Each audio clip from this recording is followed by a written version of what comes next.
hysterical because they're inside. They're like, I can't have enough. And then I go in the whole thing. That's how you deal with problems. You're either this guy who you go da-dink, fuck, da-da-da-da, and you just make it pop up, or you put your hand over the clown and you go, I never have to address my problems. I'm a hand over the clown guy. if I never look down, if I never address it, then it's never there, right? My wife and I are both hand over the clown people. Which one are you? I think I was definitely let's just get it done. You know what I mean? I would just go like that just to make it over. I'm lucky because I'm married to somebody like where if they say the shit is over, it really is over. And right. But it took me 4 years, Johnny, to go because I would go, hey, about that thing, and she'd say to me, "You're picking a scab that isn't there. And you're gonna make one." And I'd be like, "I know, but that thing."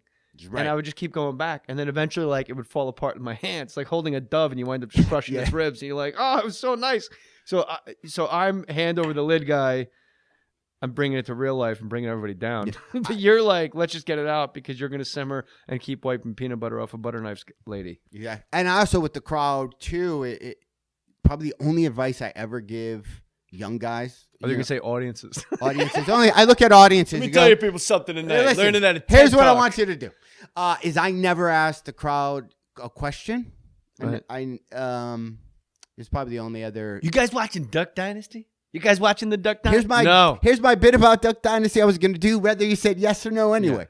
Yeah, I don't. I always tell the crowd they're in a great mood. I never, because that just bugs me when you're at a club. You hear the offstage guy. You guys ready for a good time tonight? Come on, it's Thursday. You can do better than that. Come on, put your hands together. Then the MC gets on stage. What's up, everybody? We're going to have a great show. Jay Mohr's here. You guys ready to have a good time? Come on, it's Thursday. And by that time, the audience is going, okay, we've been asked 5 times. By the time you get on stage, you're tired. Yeah, when are you going to start performing for me so we can be in a good mood? It's always a DJ, and that's what they're told to do by corporate. So you can't fault, like, the Samoan kid at the January 17th Ontario Improv. Come on out. You can't fault the Samoan kid with the teardrop tattoo that goes, come on, we can do better than that. I said, how you doing? And everybody cheers again.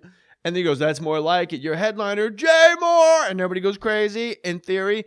And then they go, but first. And you're like, oh, you had him, bro. Maybe they should teach DJ school like, all right, guys, let's just take it easy tonight.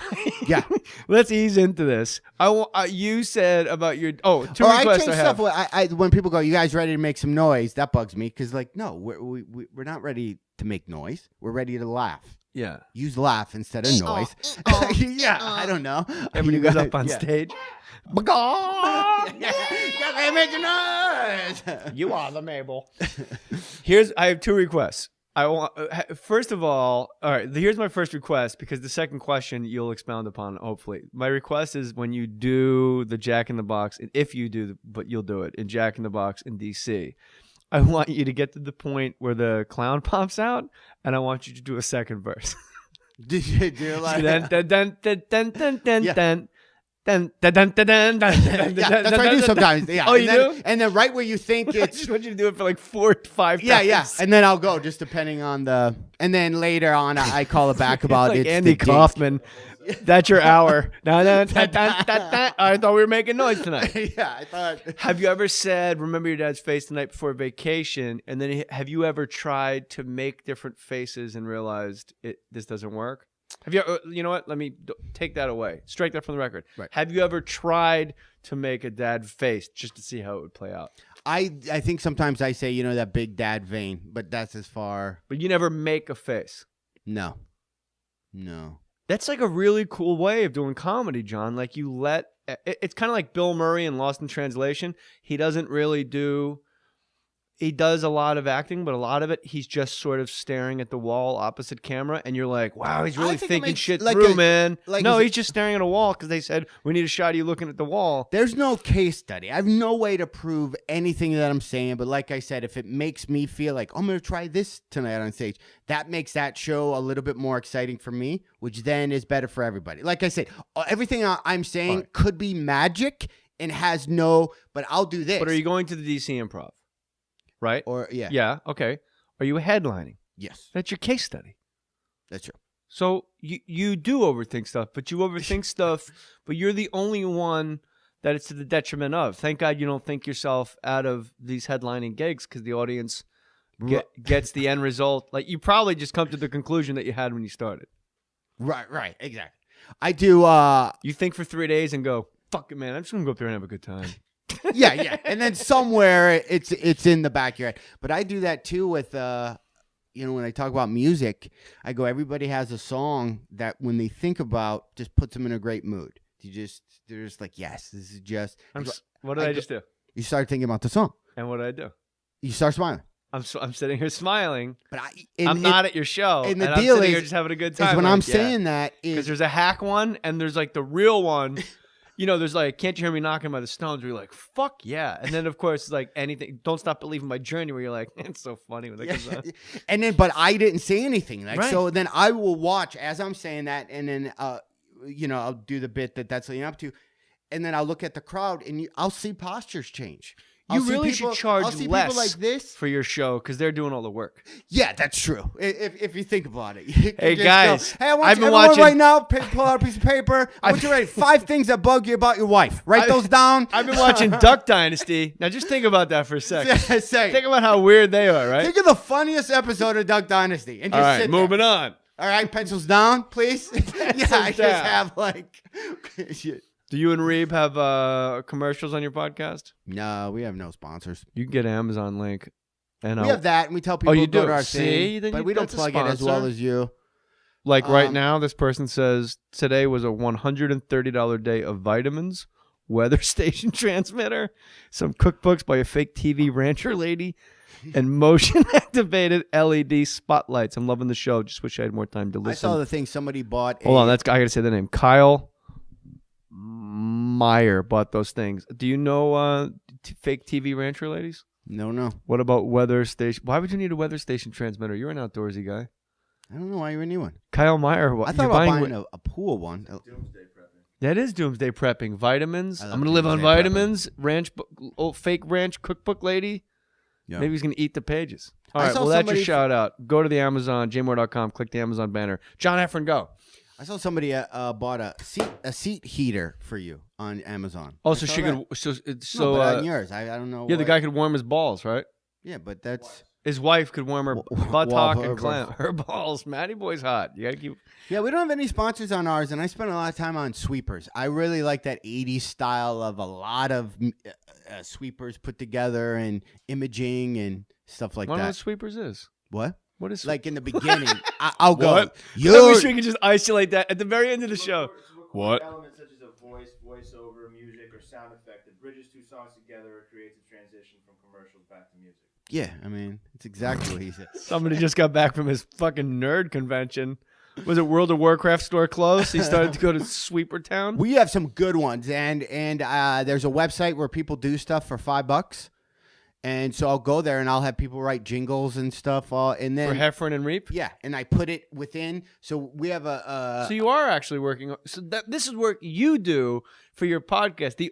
But still, you have the audience working for you. It's a mutual thing. You're Jim Jones. I pull out of them the humor that's already inside of them. You pull out of them the work you don't want to do yourself. Make jingles for me and John Reap. And I pay for that, though. Yeah, but they got to pay on the site the $5. No, there's sites that will record songs. Is this a sponsor of yours? No, like I pay there's a site for $5 people do anything, and I pay people $5 and then they'll write a song. Like shit on a clown's chest, do anything or? It's $5, yeah.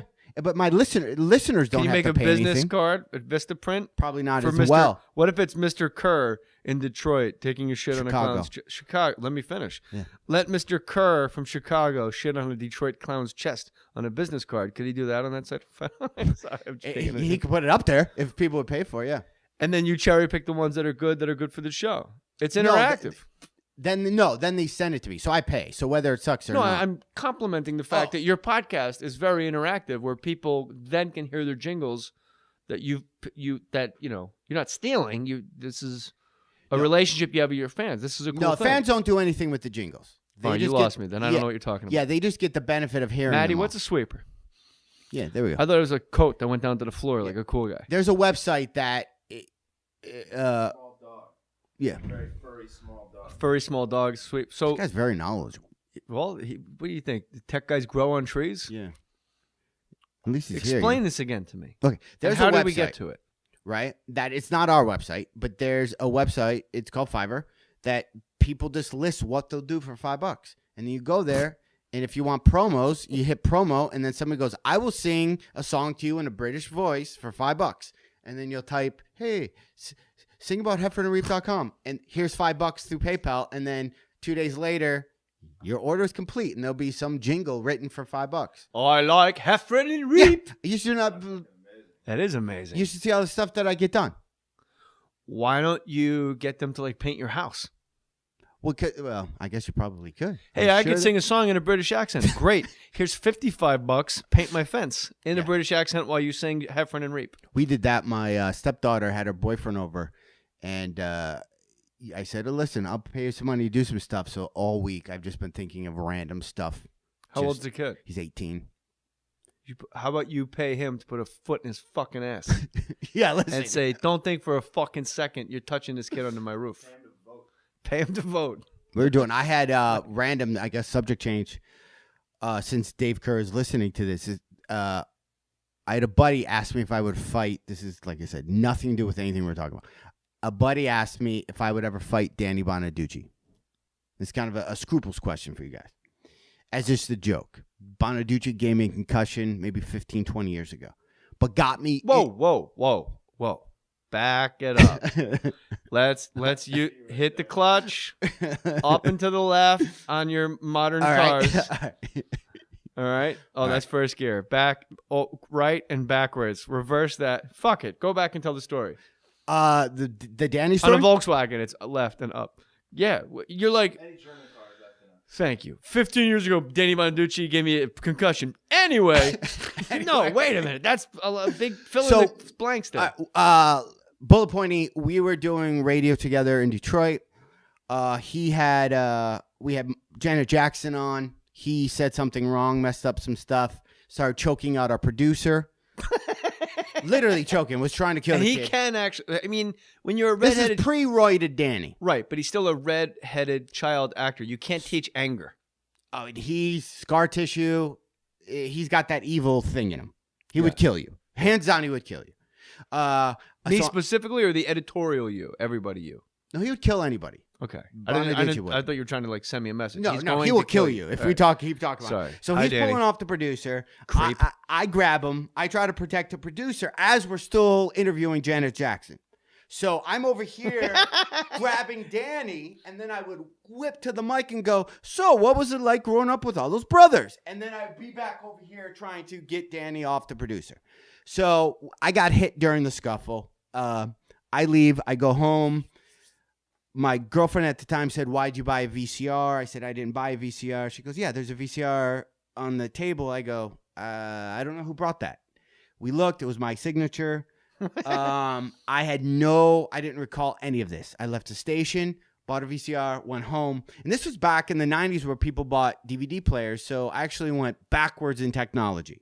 He actually knocked me one back. So that's It's like getting Merced in a colonoscopy. You're not supposed to do anything afterwards. Yeah. So then I got stock from this radio company thinking I was such a funny sidekick, not realizing. You know what Janet Jackson said in her limo ride home? What? White people are crazy. Yeah.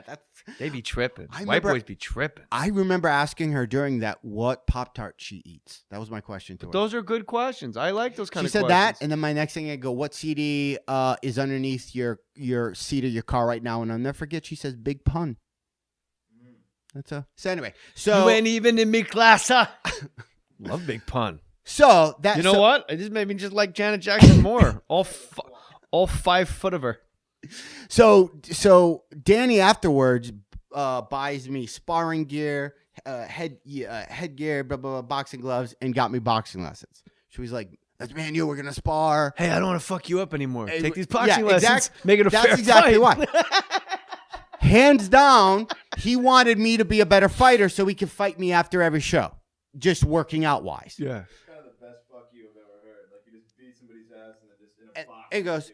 And at the time, I was maybe like 150. But anyway, so now, cut to 15, 16 years later, my buddy says, hey, would you ever fight Bonaducci again? Like as a boxing sparring.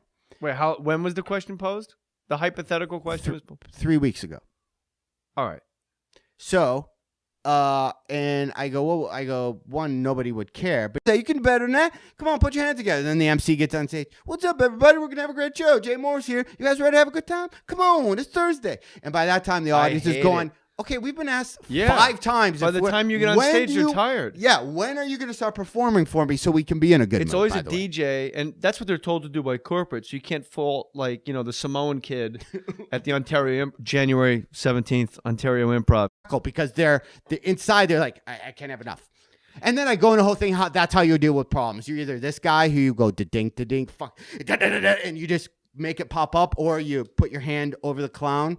And you go, I never have to address my problems. I'm a hand over the clown guy. if I never look down, if I never address it, then it's never there, right? My wife and I are both hand over the clown people. Which one's like holding a dove and you wind up just crushing its ribs, and you're like, oh, it was so nice. So I'm hand over the lid guy.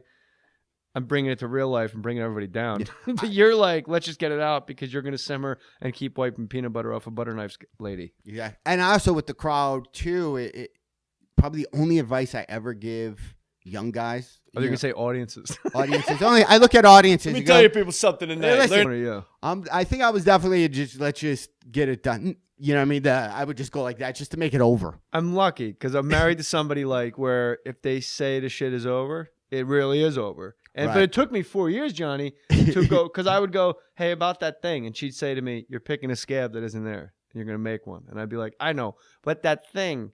Right. And I would just keep going back. And then eventually, like, it would fall apart in my hands. Here's what I want you to do. Is I never asked the crowd a question. Right. It's probably the only other. You guys watching Duck Dynasty? You guys watching the Duck Dynasty? Here's my bit about Duck Dynasty I was going to do, whether you said yes or no anyway. Yeah, I don't. I always tell the crowd they're in a great mood. I never. Because that just bugs me when you're at a club. You hear the offstage guy. You guys ready for a good time tonight? Come on, it's Thursday.